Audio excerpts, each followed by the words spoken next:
Now we are in a very crucial situation of our retreat. Now everybody now are of the opinion or the conclusion what we need is only to believe. Correct? Only to believe. Only to believe. We heard today Jesus in John chapter 6, which is the longest chapter of St. John's Gospel. In between the multiplication of the bread, Jesus took this point, or people asked him, what work I should do to please God? So, since there was a mentioning about Germany, Germans are very strong workers, Arbeit. So, this is like this, anything, we say anything, they are interested on work. It actually happened because of the Second World War also. After the war, everything collapsed. So everyone switched on to work. That is how they built up such a beautiful Germany. If you shake hand with the ladies, you will wonder, is it a lady or who is this? The hand looks like a solid, strong. Yeah, working. You must touch their hand. Our ladies' hands are very soft. We will not find such hands in Germany. Anyway, so I tell Germans, the Lord Himself, don't think Germans are the only workers. God is also a worker. The Holy Spirit is also a worker. I would opt for Him to work for me. I would opt that He work for me. Anyway, so work is something in everybody's mind, that I should work. I am not doing anything, should I do something? Even the oldest women, they also want to work. Almost the same thing was with the Jews. They also want to work to please God. Now we are also almost like this. We are working for God. But that is not what God wants. Of course, we must work, surely, but the main focus should be not work, but God. Main focus should be not work, but God. Even if when you began to work for God, slowly, your God become your work. So, these people were telling what work I should do. And what was Jesus' answer? The work which pleases God is to believe in Him who was sent by God. Shall we repeat that? The work pleasing to God is to believe in whom God sent.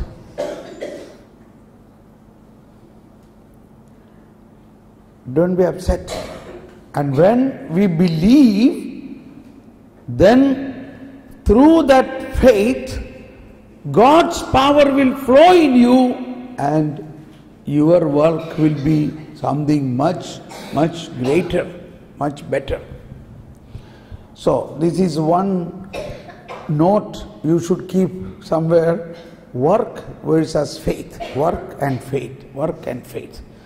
In James' letter we always heard, faith without work is dead. So that is actually another work. That is a charitable work. You may be a believer, but you are a believer, but you don't help the poor, you don't care for the old, you don't care for the sick, then that is also not a faith. But here now what we are dealing is not that work what James treated. We are now coming to another area of faith and work. That is the faith God gave to Abraham. Faith God gave to Abraham. Now you want to believe. How can you believe? From where the faith you received? What is the coming of the faith?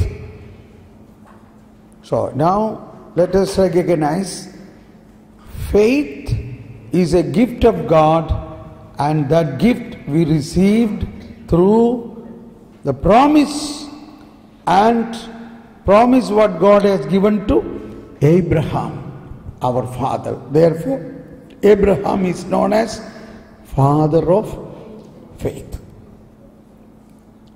Abraham is father of faith. Now when I say faith is a gift of God, can you bring that box, that cartoon? Yes. Now, suppose you got a gift. This is a gift. Okay. A packet of gift. Very good. Correct? And you have that. I got a gift from God. A very good gift. I got it. And I kept it. It is there. I got a gift. This is faith. It is like that many years. Then suddenly you are in a crisis. You are in a problem. And then you thought of, hey, I got a gift. Let me try to open and see what is inside. See, this is what is missing for us. You also got the gift, what as a faith, what God has given to Abraham was actually transmitted to each one of us. We already have it, but we never have time to open it. So when we say this is an allegory of thinking, you got a gift. Now this is a packet of gift. Now when you opened, you saw, my God, there are so many golden packets inside. So one you opened, oh, this is that.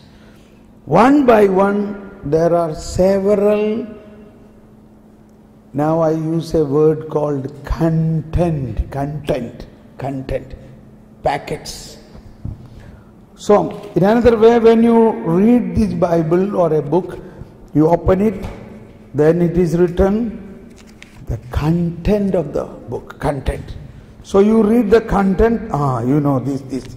So, faith is a gift of God, but in that gift, there are many content which we have to open up and learn what is it and how is it. That is how you can grow in faith. So, now I am going to, I say quickly, but let me see where I will reach.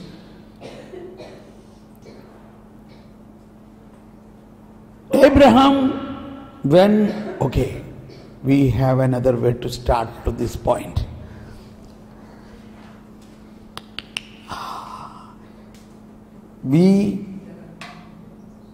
I was telling, we must go to the servant songs of Isaiah. The characteristic of the Messiah explained by Isaiah. Say that, the characteristic of Messiah explained in the book of Isaiah. So, therefore, this new way, this salvation plan, very clearly drawn in the servant songs of Isaiah. Where is this? In the servant songs.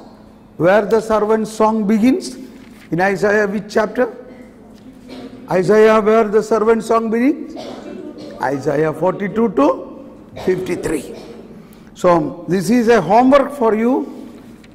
You must read Isaiah 42 to 53, the 4 servant songs.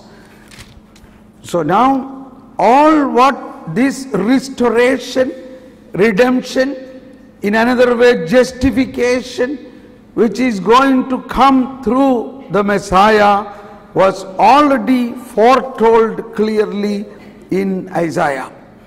So it is written in many places, I am going to do something new. Before it sprout out, I am announcing this. We quote this word of God here and there for our temporal things. Oh, something new. I got the word of God. Something new is going to come. I am going to surely get a visa to go to America. Something new. Such type of relationship we are building up with the word of God. That is why we don't understand the mystery behind that word of God. Many words in Isaiah we quote out of context for our temporal material matters. So we completely underestimated that particular message. Now you learn that all what is written in these servant songs, maybe it looks like, oh, I am going to give you something new. Suddenly you got a visa from abroad. The word of God is fulfilled in me. That is not the meaning of that word. That something new, what Isaiah often refers, is that I am going to bring a new covenant which is much different than the old covenant. Now he is drawing us how to approach to this new justice. Isaiah chapter 51. Isaiah chapter 51, word 1 says, listen to me. Say everybody, listen to me. You who pursue justice, who seek the Lord. Now this justice is not the justice of our police. This is the justice of the righteousness of God, a new justice. And those who seek the Lord, that Lord is the one who is going to come, Jesus Christ. Now, are you in Isaiah 51? Yeah. Please read. Look to the rock from which you were hewn, and to the pit from which you were quarried. Everybody louder, please. Look to the rock from which you were hewn, and to the pit from which you were quarried. Why are you not reading loud? Please. Can you read this loud? I know why you are not reading this loud, because you are not familiar with this passage. Yes or no? Yes or no? You are wondering, hey, what is this? I have never read.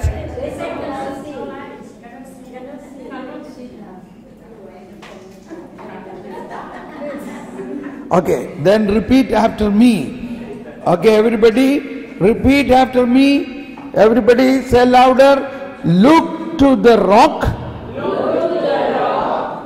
from which you were hewn, to the pit from which you were quarried. Now, what is that rock? What is that rock? That is the faith of Abraham. And what is that pit? That is the womb of Sarah. Wow. It is not my discovery, it is just the next sentence. Please read the next sentence. Look to Abraham, your father. Everybody, look to Abraham, your father, and Sarah, who gave you birth. Okay. No. Did Sarah give you birth? So this is the language you have to understand. Is Abraham your father? Yes. So now, remember, when it is written in the servant songs about the coming of the Messiah, the leader is writing, look to the rock. Those who are searching justice, those who want to be saved through this new justice, what you should do? Look to the rock. Look to Abraham, your father. Look to Sarah, your mother. Now, this is a very good connection now. I am not with a very good connection. And now it is written, when he was but one, I called him. But now how many we are?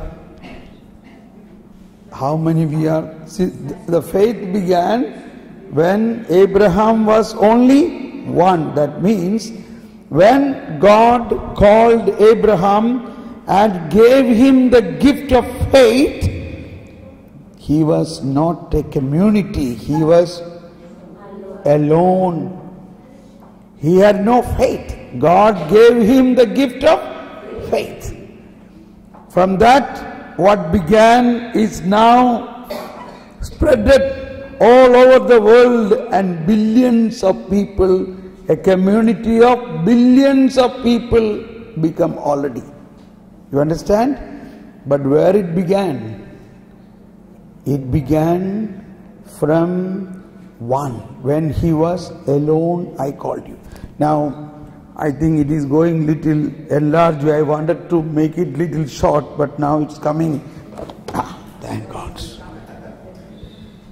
Now,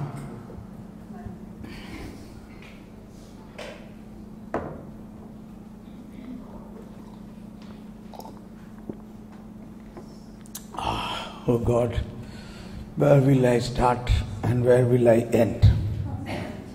I got the starting now. Okay, now everybody pay attention specially. This is going to be a very interesting, powerful, convincing talk, but you should not talk here and there or speak to, I am sure you are not doing it, but even anybody has any thinking, don't so that we, without interruption, we have to move.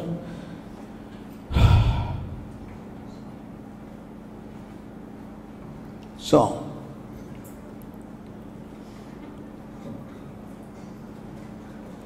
when look to the rock and look to that pit, when he was alone, I called you. Maybe I will read little bit further on that, wherein there is a beautiful expression here. When he was alone, I called him. I blessed him and made him many. Yes, the Lord shall comfort Zion. Yesterday I was telling you, comfort, comfort. The Lord shall comfort Zion and have pity on all her ruins. Her deserts he shall make like Eden, her wasteland like garden of the Lord. Joy and gladness shall be found in her, thanksgiving and sound of song. Now these things are already accomplished. We are already in an accomplished situation, yet we must know how we have accomplished. We must know this great gift of faith, how it developed, and what are the Inhalt des Glaubens. I am now getting somebody to speak little German, okay. Inhalt des Glaubens means the content of faith. Okay. Now, little dramatically we have to understand. I have to explain. How is my drama? Is are all good? Okay. I mean, I am not, sometimes I really, the Holy Spirit really give me some expressions to make you understand, that's it. When Abraham was alone means, just imagine how is that situation. These are the reflections. So I am just visualizing when Abraham was in a field harvesting or planting or doing something, here suddenly in the evening or a beautiful peaceful time, he heard a voice of God. Abraham, He looked here and there. He don't find anybody. Abraham! Nobody is there. Hey, who are you? Who are you? And the answer came, I am your Lord God, the creator of heaven and earth. Oh my God, suddenly he prostrated down. Oh my God.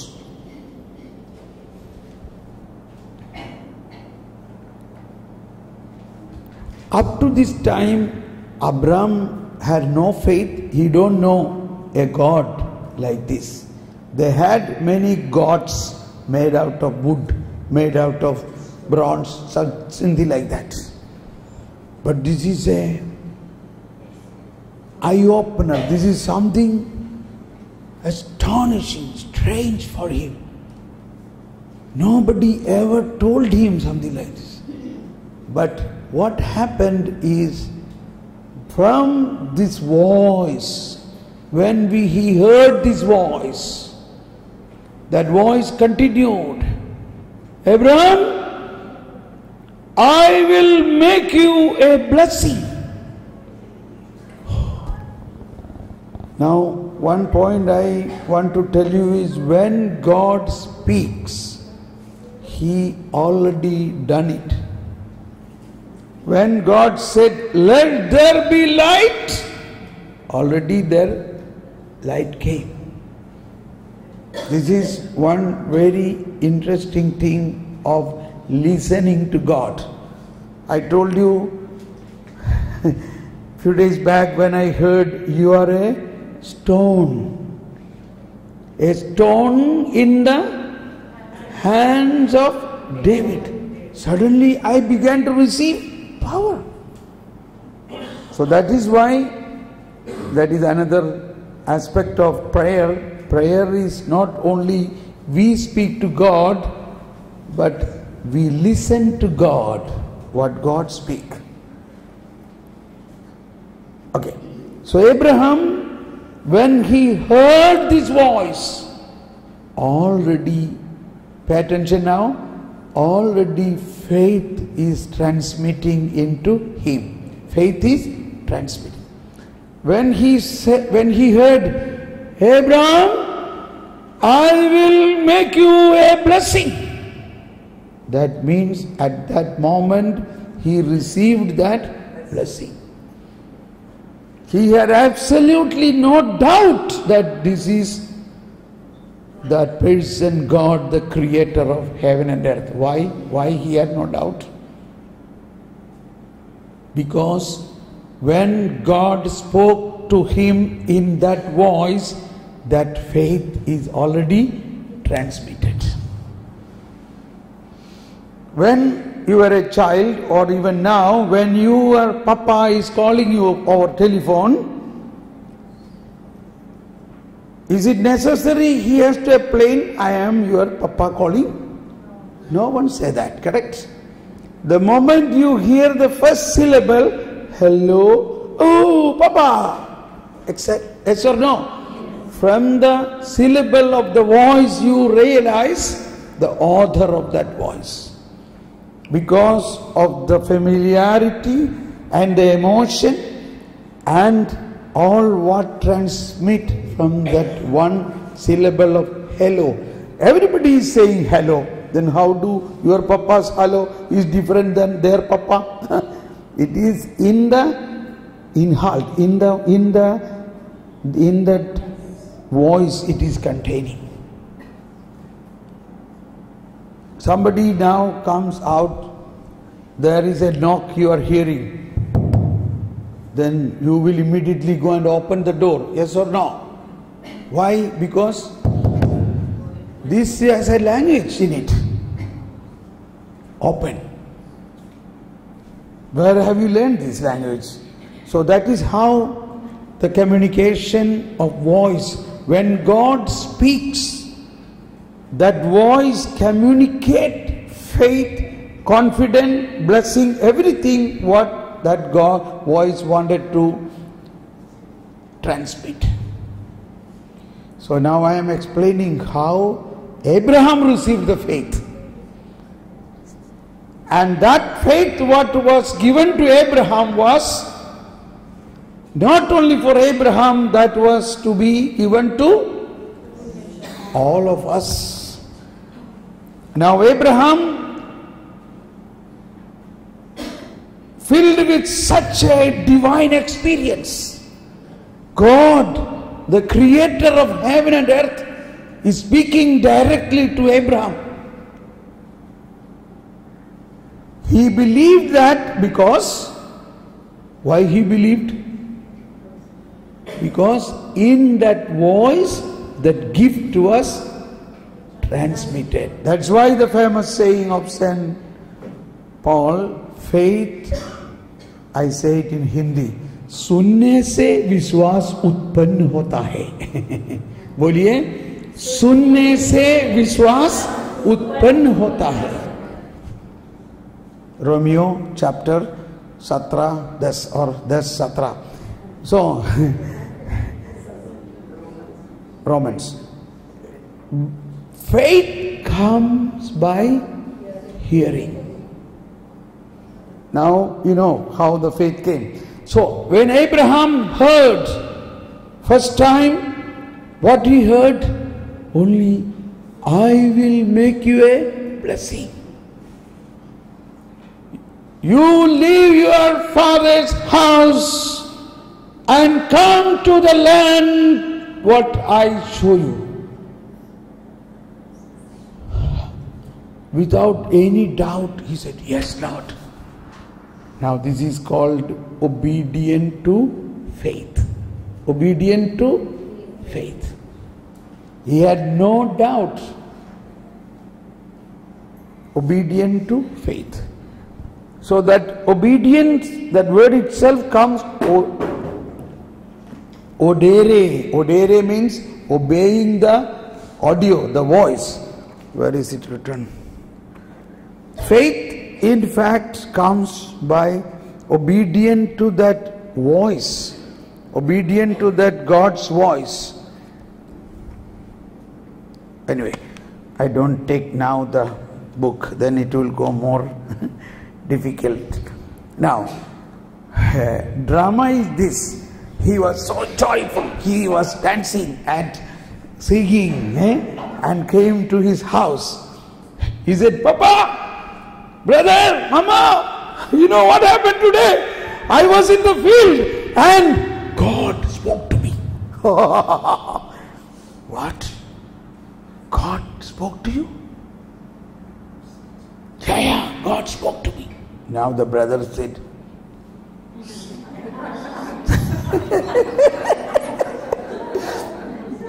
his brother said, something is really wrong. And mother thought, what happened to my son? God speaking. And the father said, you see, we have so many God here, but they never speak. How do you say God speak? Oh, now only Abraham realizing his language is no more understandable to his people. Why? That's the point. And he said, no, all this what you have made, these are human-made gods. This is not God. God is the one who created the heaven and earth. That God who created the sun and moon and heaven and earth, that is God. He spoke to me. They don't understand anything.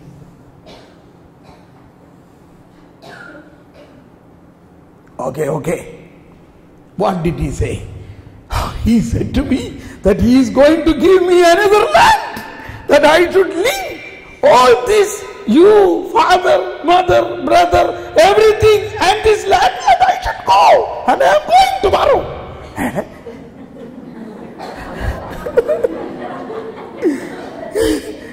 What? Are you normal. What are you talking? These so many acres of land, this is your inheritance. You toil day and night. I am your father, I have so many dreams about you. You are my elder son, I have prepared all these things for you. These are all belong to you. You have to be responsible to your family. What are you talking? No. I have to be first responsible to my God, who is my creator and the creator of heaven and earth. Shut up! What are you talking? You never talked like this. Father, please, cool down. No, we will not leave you. You cannot go. We will not leave you. And the brother came and held his hand. No, brother, please don't go. Mama came and said, please don't go. I am sorry. Whom should I listen? My God or you? Now you remember, it was not so easy for Abraham. When he was alone, I called him. All this is my development reality. And I am sure almost all of you, we were also alone when God called us, yes or no? Although we are in a community of faith, even now, everyone has a lone track. Everyone has a lone record, individual record. And there, nobody is there to help you other than God Himself. When God called me, I asked many people. No one supported me. Everybody said the same. No. You are a family man. You have a wife and children. You should not simply go in the name of gospel, taking a Bible in your pocket and roaming around. What is this? No, you have responsibility. You have to look after your wife and children. Then sometimes in the evenings and Sundays you can work for God. This was what I got reply from all very responsible people. Then I asked him, suppose I get a job in Kuwait and I leave my family and go. That is okay. See? You see here how many people in Goa has the wife and children. Here husband is working either in the ship or in abroad somewhere else. For that there is no problem. But if you are going for God's work, no, you have to be responsible for your family. So thank God, this was my argument. See, so many people are doing like this. For that, no one say. But when I say I want to go for God's work, everybody say, no, that is wrong. Your primary responsibility. But nevertheless, God began to pull me. Go. I want you. I need you. Come. I have no sleep. So this exactly was the situation of Abraham. Once he received this faith, it was so strong that neither father, mother, brother, and all his wealth and everything, nothing could stop him from obeying the faith. Now we become a new language. Earlier, up to yesterday, we were thinking obeying the commandment. Now what is this? Obeying the faith.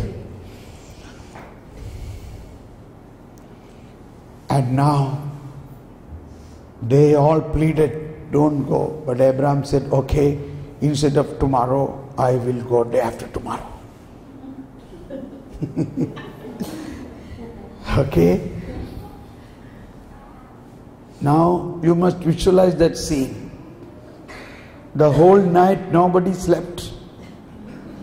Because his father had all hope in the son.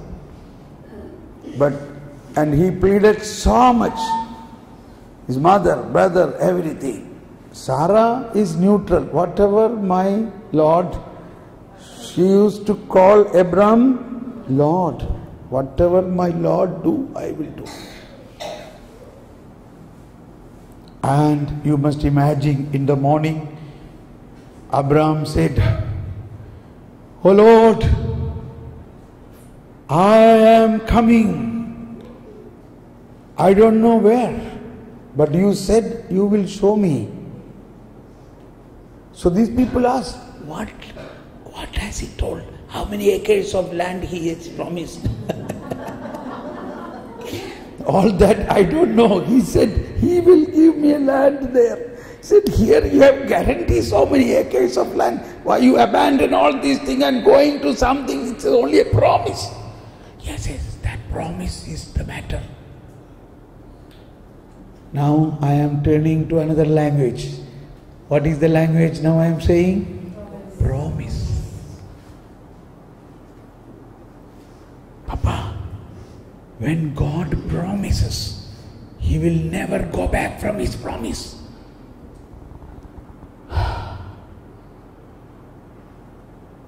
God cannot go back from His promise. It is God who promised me something. Promise. Then again he said, okay, now Abraham is marching. The first step when he came out from his father's house. I hope you recognize the sentiment all the sisters have now, you know. Yes or no? Yes or no? You are remembering the day you decided to lifelong go to your cloister or convent. With that decision you took your baggage and stepped out from your home, never to come back. Yes or no? Yes.